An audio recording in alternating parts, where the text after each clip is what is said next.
ఆ మైథిలిని నమ్మినట్టే నమ్మి దాన్ని గుట్టు రట్టు చేయాలనే ప్రయత్నంలో మీరున్నారని గ్రహించలేకపోయాం. ఒక మనిషిని అంచనా వేయడంలో గాని, తెలివిగా అడుగులు వేయడంలో గాని,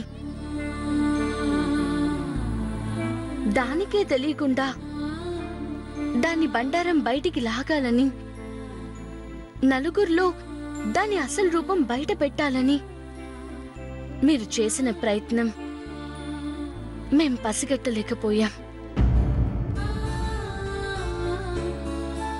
దాన్ని ఎలాగైనా బయటికి నెట్టాలని నేను ఆయన ఆవేశంగా ఇంట్లోకొచ్చాం.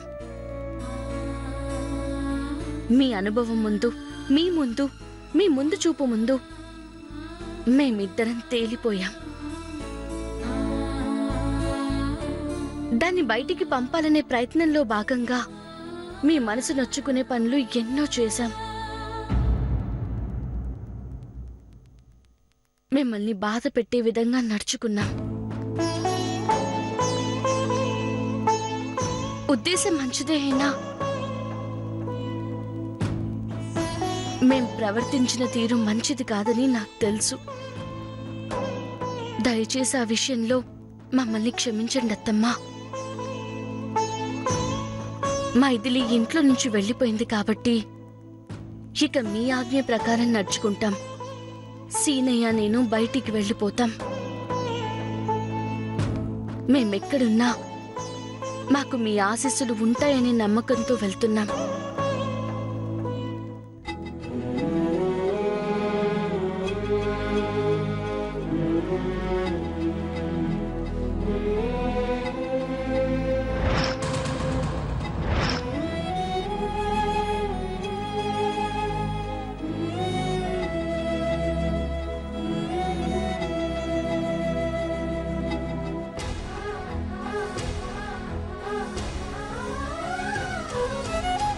వెళ్ళొస్తామత్తమ్మా.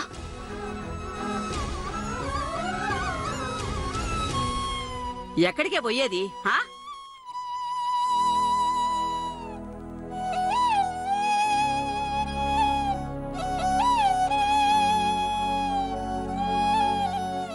మేమొచ్చిన పని మా ప్రమేయం లేకుండానే పూర్తయింది కదా బామ్మ.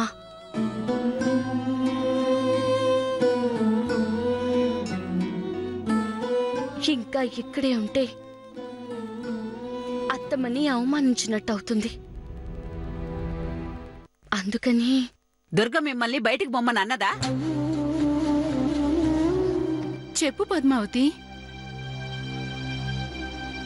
అత్తమ్మ నిన్ను సీనీని వెళ్ళిపోమన్నారా? లేదు. మరి వెళ్ళిపోవడం ఏందే?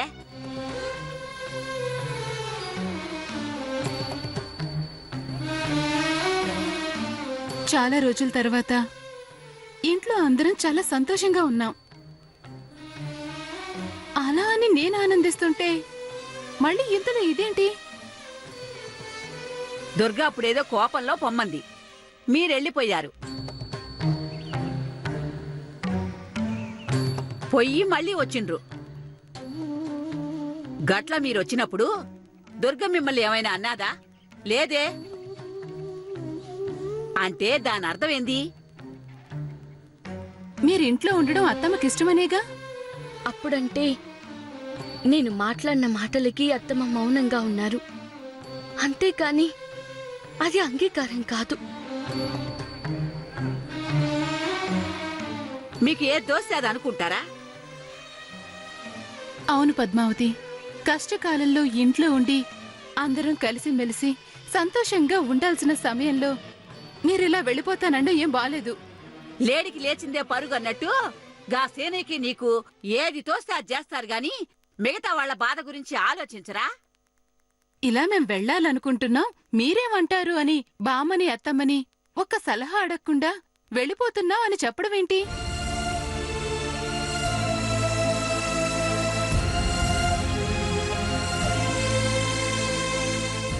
అత్తమ్మ, పద్మావతి సీనయ్య లేని ఇల్లులా ఉండేదా? అప్పుడు మీరెంత బాధపడ్డారో నాకు తెలుసు. పైకి చెప్పకపోయినా మీ మనసులో వేదన నేను అర్థం చేసుకోగలను. అలాంటిది వీళ్ళు మళ్ళీ వెళ్ళిపోతామంటుంటే వద్దు ఇక్కడే ఉండండి అని ఒక్క మాట చెప్పొచ్చు కదత్తమ్మా. దుర్గా, మాలో ఎవరు చెప్పినా సీనయ్య, పద్మావతి ఆగరు. వాళ్ళు ఇక్కడే ఉండాలని ఇంట్లో అందరం కోరుకుంటున్నాం.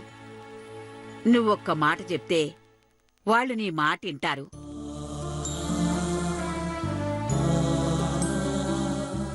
ఇంట్లో నుంచి వెళ్ళిపోకుండా ఆగుతారు. పెద్దదాన్ని, దయచేసి నా మాట విను దుర్గా. నేను పోయేదాకా నువ్వు, నీ పిల్లలు, నీ కోడళ్ళు అందరూ ఒకటిగా ఉండాలని నేను కోరుకుంటాను దుర్గా.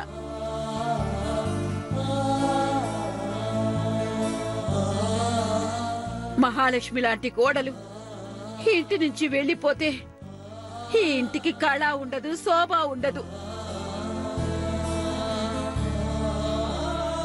అవునత్తమ్మా, పద్మావతి లేని ఇల్లు దీపం లేని పూజా మందిరం లాంటిది.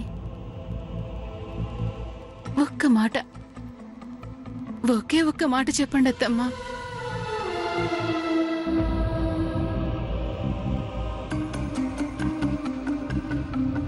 అత్తమ్మా,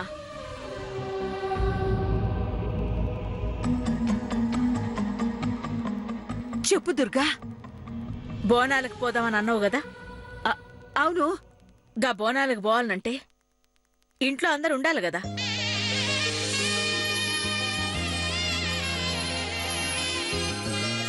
గిట్లా బయటికి పోతే ఎట్లా? వాళ్ళని యాడికి పోయే పని లేదని చెప్పండ్రి.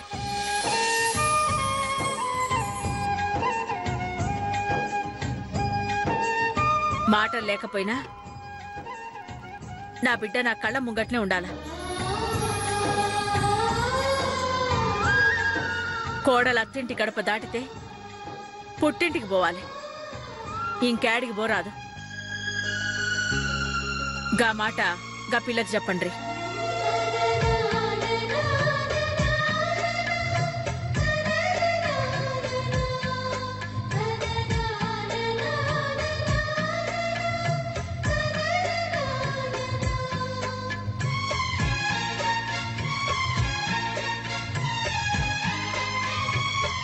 పద్మావతి, దుర్గ ఏం చెప్పినాదో విన్నావు గదా. వెళ్ళొద్దు, ఇక్కడే ఉండమని అత్తమ్మ చెప్పింది, సరేనా? అత్తమ్మ మాట ధిక్కరించి ఇక్కడుండడం మంచిది కాదు అనుకున్నాను తప్ప అత్తమ్మని వదిలి నేను మాత్రం వెళ్ళగలనా? సీనయ్య వెళ్ళగలడా? నన్ను వదిలి ఎవరు వెళ్ళడానికి వీల్లేదు. ఇది దుర్గమ్మ మనవరాలిగా నా ఆజ్ఞ. అలాగే రుక్కు, మిమ్మల్ని వదిలి ఎక్కడికి వెళ్ళను, సరేనా? పదండి.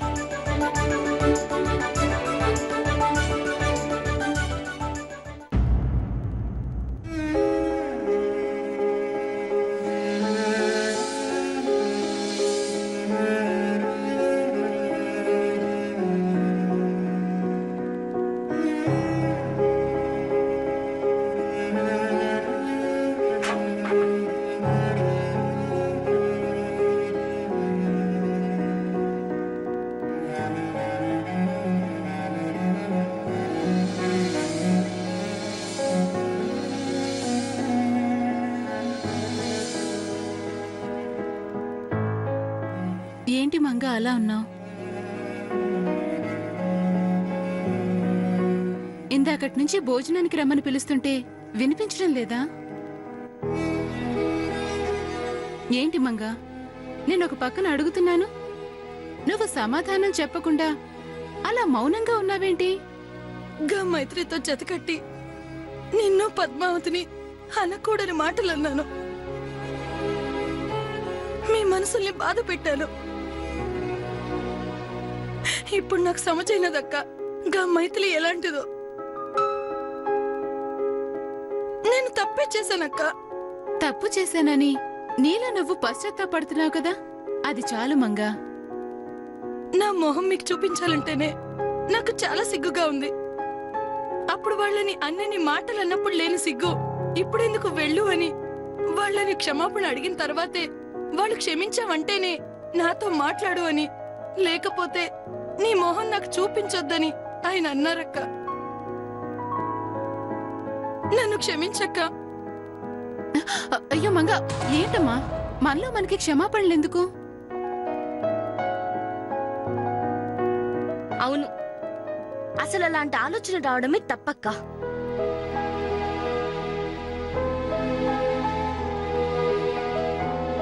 అది కాదు, నేను ఎన్నో మాటలు అన్నాను. సంధ్యకని కొట్టాను, నానా మాటలు అన్నాను. అక్క, ఏమీ అనుకోకపోతే ఒక మాట చెప్పమంటావా? చెప్పు పద్మావతి. అక్క, నువ్వేం చేసినా అది నువ్వుగా చేసింది కాదని, ఆ మైథిలి రెచ్చగొట్టడం వల్లే అలా మాట్లాడావు, ప్రవర్తించావని మాకు తెలుసు. తప్పేదైనా ఉంటే అది ఆ మైథిలిది తప్ప నీది కాదక్కా. నేనన్ని మాటలన్నా, నేనంతా చేసినా మీరు నన్ను మంచిగానే చూస్తున్నారు. నన్ను క్షమించు పద్మావతి. అయ్యో అక్క, ఇవే మాటలక్క. ఇంతకాలం నీకు మైథిలి అనే గ్రహణం పట్టింది, అది నిన్నటితో వీడిందంతే. అవన్నీ మనసులో పెట్టుకోకు. మనమందరం క్రితం జన్మలో ఒక తల్లి కడుపున పుట్టిన పిల్లలం. ఇప్పుడు మళ్ళీ ఈ జన్మలో తోటికోడలమయ్యాం, అంతేనక్క. మనం ఇప్పటికీ ఎప్పటికీ అక్క చెల్లెలమే. మధ్యలో ఎవరొచ్చి ఎన్ని చెప్పినా మనం విడిపోము, విడిపోలేము. బయట వాళ్ళు పోటీకొచ్చినప్పుడు మన ముగ్గురం ఒకటి కాలేదు అన్నదే మా బాధ. ఆ విషయంలో తప్ప ఇంకే విషయంలో మేం బాధపడలేము. జరిగిపోయిన దాని గురించి తలుచుకొని బాధపడే కన్నా ముందు ముందు మనం అందరం సంతోషంగా ఉండాలి. అదే మనం చేయాల్సింది. కాబట్టి ఇవన్నీ మనసులో పెట్టుకుని బాధపడి ఆరోగ్యం పాడు చేసుకోకు. అసలే నువ్వు చంటి బిడ్డ తల్లివి. పదక్కా. పదమంగా, భోంచేద్దాం.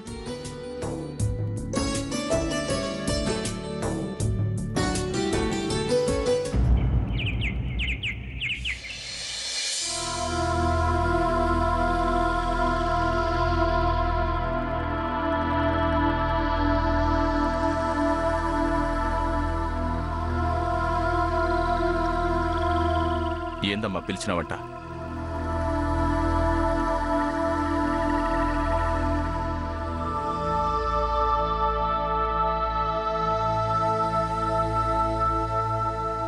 ఈ దినం నుండి పాండుని పొలానికి పోయి గడ పనులు చూసుకోమని చెప్పు. గట్లనే నువ్వు ఇటుకల బట్టి పనులు చూసుకో. గా ఇటుకల బట్టి మీద మనం ఎంత పెట్టుబడి పెట్టినాం, ఎంత రాబడొస్తున్నదో సమజ్ కాకుండా పోయింది. నువ్వు గాని పాండు గాని గా ఇటుకల బట్టి ఆదాయం గురించి నాతో అస్సలు చెప్పడం లేదు. అంటే మీరా వ్యాపారాన్ని పట్టించుకోవడం లే. ఈ దినం నుండి గట్ల చేయమాకండ్రి. అలాగేనమ్మా. గట్లనే ఓ మనిషితో మాట్లాడేటప్పుడు, స్నేహం చేసేటప్పుడు కూడా గా మనిషి గురించి పూర్తిగా తెలుసుకునే మాట్లాడాలా, స్నేహం చేయాలా? గిట్ల ఎందుకు చెప్తున్నానో నీకెరకే అయి ఉంటది. గా నరసమ్మ విషయం ఈడవరకు ఎందుకు వచ్చినది? నువ్వు గా పిల్లతో సనువుగా మాట్లాడబట్టేగా.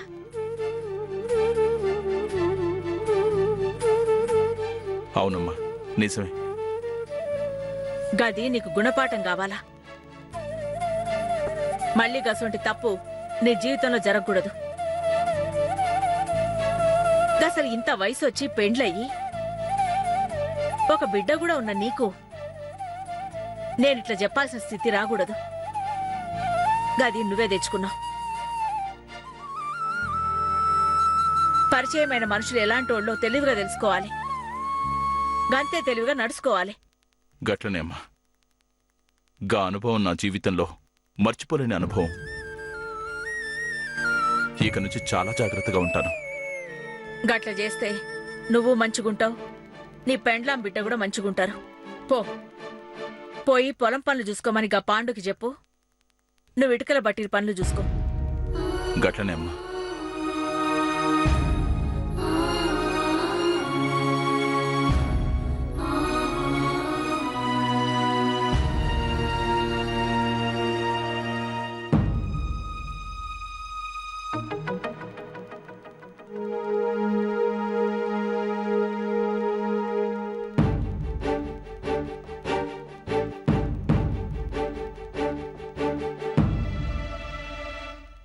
దుర్గా,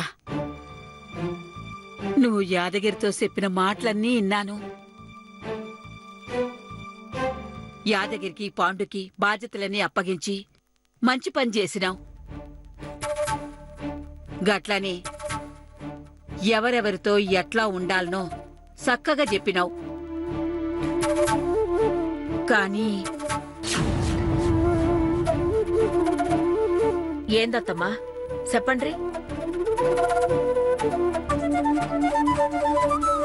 యాదగిరికి పాండులకి బాధ్యత అప్పగించిన దానివి ఆడి విషయం ఏం చేసినావు?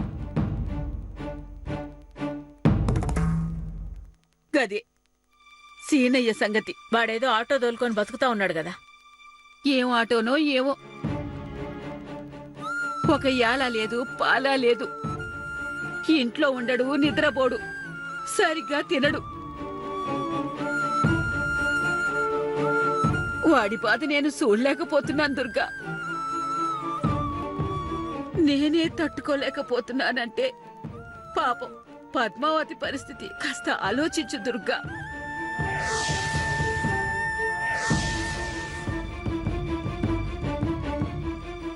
అత్తమ్మా,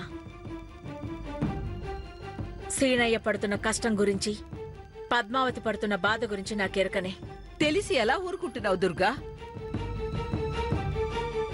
ఎంత మాటలు లేకపోయినా వాడు నీ పేగు తెంచుకుని పుట్టిన బిడ్డ కదా. వాడికి కూడా ఏదైనా బాధ్యత అప్పగిస్తే వాడు నీడపట్టును ఉంటాడు కదా. అత్తమ్మా, సీనయ్యని నేనేం కావాలని పక్కన పెట్టలే. మొదట్నుంచి ఆడికి స్వతంత్రంగా బతకాలని, ఆడి కాళ్ళ మీద ఆడు నిలబడాలనే మనస్తత్వంతో ఉన్నాడు. నిజానికి ఎవరైనా గట్టనే ఉండాలి. అప్పుడే జీవితంలో బతుకు మీద, ఆని సంసారం మీద ఒక అవగాహన వస్తది. దానిలో లోటుపాట్లు తెలుస్తాయి. రేపు అనే రోజున వాడు గొప్పగా ఎదగడానికి దోహదం చేస్తాయి. అందుకే సీనయ్య విషయంలో నేను చూసి చూడనట్టే ఉన్నాను. నువ్వు చెప్తుంది నిజమే, కాని అన్నలిద్దరికీ బాధ్యతలు అప్పగించిన అమ్మ నన్ను మాత్రం పక్కన పెట్టినదని వాడు బాధపడకూడదు కదా. అమ్మ అన్నల్ని ఒక రకంగా నన్ను ఒక రకంగా చూస్తుంది కదా అని మనసు చిన్నబుచ్చుకోకూడదు కదా వాడు.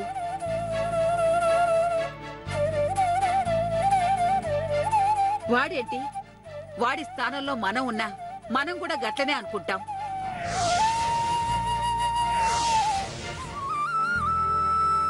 నీ మనసులో వాడి గురించి ఆలోచన వాడికి ఎట్టా తెలుస్తాది? కాబట్టి నువ్విట్ట ఎందుకు చేస్తున్నావో వాడితో పద్మావతితో వివరంగా మాట్లాడు దుర్గా. అట్లా మాట్లాడితే తల్లిగా నీ తప్పుండదు. పక్షపాత ధోరణితో చూస్తున్నావనే అనుమానం కూడా రాదు. గట్లనే అత్తమ్మా, సమయం వచ్చినప్పుడు నీ ద్వారానే వాళ్ళకి చెప్తాను. అంతేగాని నువ్వు వాళ్ళతో మాట్లాడవా? ఎన్నాళ్ళిలా దుర్గా? ఎప్పుడు ఏం జరగాలనో మన చేతుల్లో ఉంటదా అత్తమ్మా? కాలమే నిర్ణయిస్తది. కాలం నిర్ణయించే ముందు ఒక్కసారి నువ్వు ఆలోచించుకో.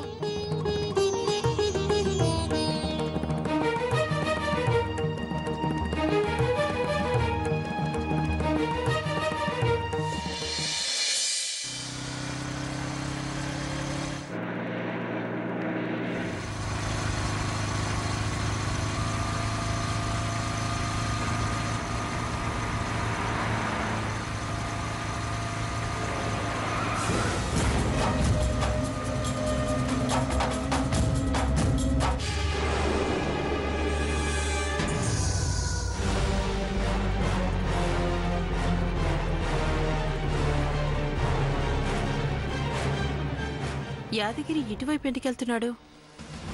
వాళ్ళ పొలాలు ఇటు కాదే ఉంది. ఇటెందుకెళ్తున్నాడు?